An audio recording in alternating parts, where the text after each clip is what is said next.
मी संदीप त्रिभुवन आरणी शेतकरी. जो चाराचा भाव वाढला आहे याच्यामुळे शेतकरीला गुरंढोरं पाळण्याचा जो खर्च आहे तो परवडण्याचा झाला आहे. आणि शेतकरीला प्रत्येक वेळेवर रोगाचा कुठला तरी अवकाळी पावसाचा म्हणा किंवा कापूस पीक रोग म्हणा कुठल्याही पिकाचं यांच्यावर कुठलाही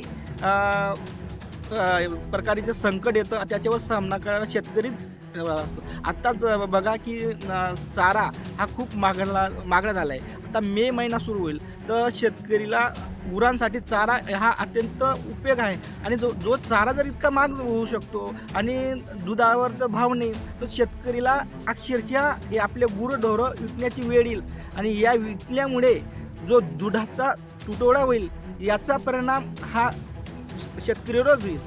जेणेकरून मला सरकारला एवढीच विनंती आहे की याच्यावर लक्ष देऊन शेतकरीला काहीतरी तात्काळ मदत करावी हीच विनंती करतो.